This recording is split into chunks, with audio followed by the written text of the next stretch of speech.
In this episode, we'll take a look at lighting with the Lupo Superpanel 30 Full Color.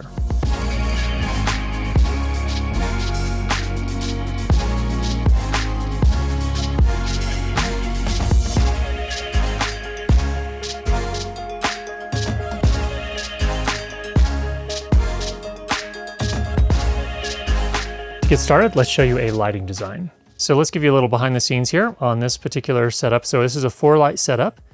And of course, let's come first to our key, which is right here. This is a Lupo Superpanel 60 Full Color. It's the soft version, and it is also shooting through this silk here. So this is basically the inside of a 5-in-1 reflector. And it's a pretty light silk, and then you can see behind it we have a flag there. And the purpose of that flag is to keep it from, any of this light from spilling on the backdrop.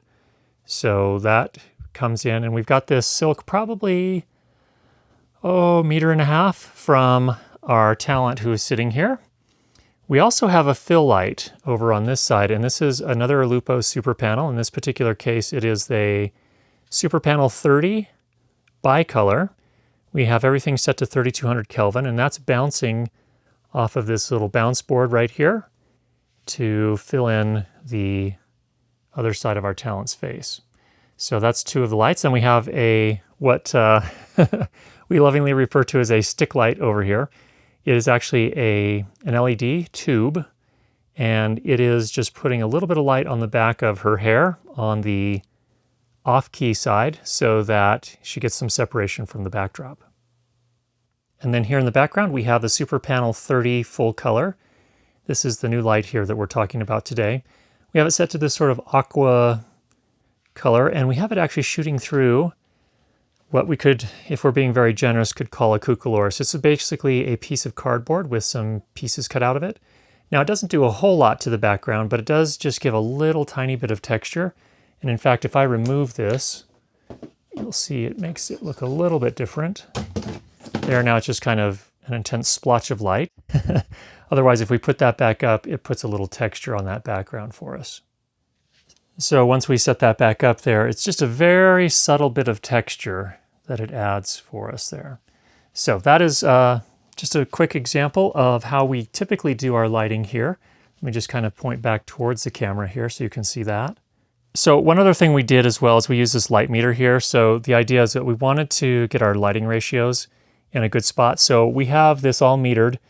The key light is registering at f4, and we have the ISO set to 400, which is the native ISO of our camera here. We're using a Blackmagic Design Pocket 6K. That's set to f4 at ISO 400, 23.976, 180 degree shutter angle, or roughly 1/48th of a second. We also have the light set to, let's just take a look here. Its dimmer is set to 39%, so we've actually still got quite a bit of power left if we needed it. The nice thing about being at 39% there is that I can turn the fan off altogether. That's one of the things I really like about the Lupo lights, is that if you're not needing a ton of light output, you can actually turn the fan off, and when the fan is off, you still get 50% of the total output power. You can put the light meter down. So that's really helpful for sound on set. And when I'm doing corporate videos and I've got a setup like this, if I've got 3 or 4 lights all with their fans on, that starts to make quite a racket. And so having the ability to turn those off is a really nice feature. Now, the fill light here registered in about f2, maybe f2.2. For the background light, what I did was we actually brought that down to about f2. Didn't want that to be, we don't want the background to scream. It should be there to add interest, but not to steal the attention away from our talent. But then when I registered over here on the hair light, that came in into about 1.6. So I originally did that at f2, and it was just too intense. For those of you that are specifically interested in the Lupo lights, let me just tell you a little bit about them here. The one that we're looking at today is a new one to me. It is the Lupo Superpanel 30 Full Color. The Lupo line actually has soft versions and the regular versions of each of their lights. The regular versions actually have a 40-degree beam angle, so they're made with these lenses for each of the LEDs that push the light forward in a 40-degree beam angle, so you can really push that light pretty far. And I actually find that pretty helpful in certain circumstances. Now the soft light versions have a wider beam angle, somewhere in the 120-degree range. The key light here, for example, is the Superpanel 60 Full Color soft version, and that's shooting through the scrim here, just like in our previous lighting setup. We're using the Superpanel Dual Color 30 right here as a fill light, and then the light on the wall behind us is made by the Superpanel 30 Full Color, and that's what we're talking about here today. The reason I like the Lupo lights is that for my corporate work over the last few years, as I've added additional Lupo lights to my kit, I found that it's really easy to schlep them around because I can do a lot with them without having to bring a whole ton of stuff. So I don't have to bring 6 C-stands. They're pretty lightweight, so I can get the 30s on a, very lightweight travel type of stand. The 60s I prefer to put on a C-stand because those are a little heavier, but that means I can generally get away with 1 C-stand, a couple of those travel stands, and pretty much accomplish what I need to. So the soft 60 is what I generally will bring for my key light. I'll bring the action panel now, which is the smaller panel for a hair light, and I'll bring one of the Superpanel 30s, either the soft or the regular, depending on what I'm trying to accomplish for that day. So it keeps me very light, very nimble, and I can work very quickly. Now, of course, the Superpanel 30 Full Color is an RGB WW light. That means you can color tune it from 2800 Kelvin all the way up to 10,000 Kelvin, plus you have full RGB capability. And the one that we've just added here is actually the regular version, so it's a 40-degree beam angle. And I like that for a background light because I can push that light a little farther, and especially if I'm working in an awkward space, that gives me a little bit more flexibility on where I can put the light and still get it to where I need it. So this one works out pretty nicely.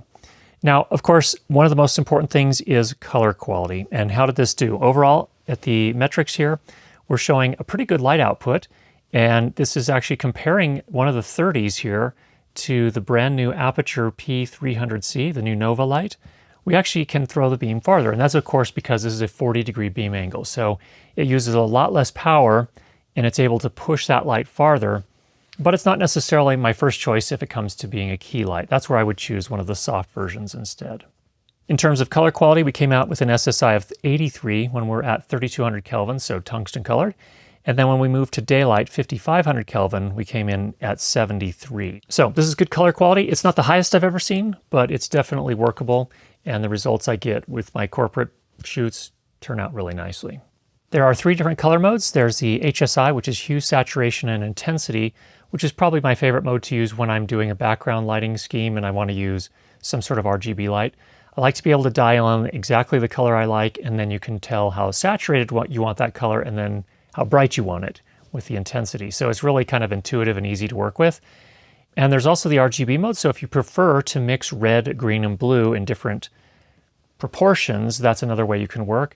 That one I find a little bit more work to get to where I want it, so I don't generally use that one as much, but it is there if you need it. And then, of course, there's the CCT mode, which is correlated color temperature. That's the Kelvin mode, so you can go from 2800 Kelvin up to 10,000 Kelvin. Again, I'm going to typically use these when I don't have to mix with existing light and I'm working in a room that doesn't have any outside windows. I'll typically put these at 3200 Kelvin because the color quality is better. And then if I do have to match light, I have that ability as well. And I can dial it in exactly to match the existing light, whether that be coming through a window or the overhead fluorescence. Now, of course, I'm typically going to turn those fluorescents off in as much as I can. Usually that's possible, but if not, I have the ability to match.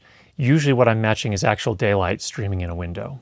One of the features included on all the super panels from Lupo is the ability to dial in the green magenta balance when you're in color temperature mode. So what's really nice about that is I can match existing light if I need to, or I can correct for any inconsistencies in the lights. So if I'm using several of them, I can get them all dialed in to the same green magenta balance. Now, if I'm using all Lupo lights, that's not hard at all. You just set them to 0 and they're spot on. But if I do find myself in a situation where I have to match some existing fluorescence or whatever, we can do that as well. And what's interesting is that LED lights over time tend to turn more and more green after you've had them for a few years and put a lot of hours on them. Having that green magenta balance is going to be really useful as the light gets a little longer in age, and you can then compensate for any tints that end up showing up over time. There are a few different ways to power it. There is an included AC adapter which attaches to the light head, but you can also replace that with a Cine battery plate instead, so you don't have to keep the weight of the adapter on the light when you're not using it. So you don't have to have a Cine battery plus a Cine battery plate plus an AC adapter all on the same thing. The fact that they're so lightweight is a huge thing for me because I love my new Aputure Nova P300C, but that's probably going to end up being mostly a studio light because it's so heavy. And if I had to haul that around plus 2 other lights in the amount of time that I'm usually given to get things, set up and moved around and from one interview to the next, it's just so much more convenient and I get great results with these Lupos. If you are shooting narrative films, you also do have some effects. Some of them are useful. Actually, there's a fire, fireworks, explosion, lightning, paparazzi, TV, disco, cop car, party, and strobe, amongst others. One of the things that I mentioned earlier on in the lighting design setup and a feature that I love about the Lupo lights, is that in the corporate settings, I'm typically fighting to keep the noise in the space where we're recording down. And the last thing I need is another light with another fan, especially 3 lights with fans. And so the really great thing about these on all of the Lupo Superpanels is that if you are willing to work no more than 50% light output, which is actually quite a lot on these lights, and I never really need more than that in almost all circumstances, that I can actually turn the fan off. And so they are not contributing to the noise in the room. So now when I'm hanging up sound blankets and asking the facilities people to turn off the white noise generators, and in as much as possible turning off the HVAC system, that's one less thing I have to worry about. So I'm not bringing more noise to the situation. Now, of course, that's not unique to Lupo lights. There are other lights that have that capability as well. Of course, the Astras, for example, have that as well. But that is one thing that the new Nova P300C does not have. You have 2 modes on that one, automatic fan or forced on fan. So if you go to automatic mode, it won't turn the fan on as long as it doesn't need it, but as soon as it hits a certain temperature, it turns it on. So it's a trade-off there, so something important to keep in mind at a very practical level. Also, we did our typical flicker test here. I don't have a high-speed camera, but what I did do is I was able to bump this up so that the camera was at 1/785th of a second at ISO 3200, 23.976, shutter angle of 11.2 degrees, which is the equivalent of 1/785th of a second at those settings, and we didn't notice any flicker. So at least up to that level, you're pretty good in terms of flicker. No issues. The new versions of the Superpanel have a USB port on the back, so they are firmware updatable. So if they're going to add new effects, for example, you can take a firmware update and you'll have some new effects to work with. Or if there's anything else they need to change about the light, there's some opportunities there as well. Superpanel 30 is a 1x1, so it's 12 inches by 12 inches, roughly 30 centimeters by 30 centimeters. Really good usable size, and again, with that 40-degree beam angle on the regular versions, you can push light quite far with these, especially if you do end up turning the fan on and going 100%. You have an amazing amount of light output. There are service centers both in Europe, these are made in Italy, and also in the United States in Dallas. So if you do run into issues in those parts of the world, you can ship them off and have them repaired, which again is something you don't typically see in the consumer-oriented lights. If those go out, they're under warranty, they'll probably send you a new one, but serviceability is not usually something you see in the lower-end lights. Superpanel 30 currently runs for $1,698 US, and there is also a softbox available. They're actually made by DOP Choice, which makes higher-end light modifiers. So that comes in at $289 for the dedicated softbox. So what are the cons on this light? I already mentioned that the color quality was slightly less than we saw on the new Aputure Nova P300C and some other LEDs that I've measured recently, but it's not horrible. So I think it's important to underscore it's still very much in the acceptable range here. I'd like to see it just a touch higher, but again, works really well for all of my shoots. One thing that was a little concerning that I haven't noticed on some of the previous Lupo lights, but on the particular copy I got here of the Full Color 30, was that the color temp measured in at 6200 Kelvin when I had it set to 5500 Kelvin. Now that's one of the things that I typically find the pro level lights do really well at. When you set it to 5500, it's really pretty close to 5500. This one was actually off by quite a bit. 6200, that's like 700 Kelvin off. So that was a little bit concerning, and I'd like to see that a little closer to the advertised numbers there. Now, one of the things I've mentioned on the previous Superpanel reviews that we've done as well, and I'm talking about specifically the regular versions that have the lenses around each of the LEDs, not the soft versions, is that if you put something between the light and what the light is shining on, you can get these multi-shadow issues. It doesn't happen when you soften it up, and it doesn't happen if you don't have anything between the light and itself, or if you do have something between the light and you're specifically trying to add texture, it actually works in your favor. So it's just something to know about. It's not necessarily a huge issue, but just something to keep in mind. So overall, that's my evaluation. I really love my Lupo kit for my corporate video work when I need to remain a little bit lighter and be a little bit more nimble. I do love my Aperture P300C, the Nova, but it's just too heavy to schlep around for most of my corporate work. So that's kind of the big differentiator here for these between that and the Lupos from my standpoint. So hope that was helpful for you. If you have any questions, go ahead and leave those down below. And if you've not already subscribed, make sure you do that. And we'll be sure to get you more great videos on how to improve your lighting and sound for video. Talk to you soon.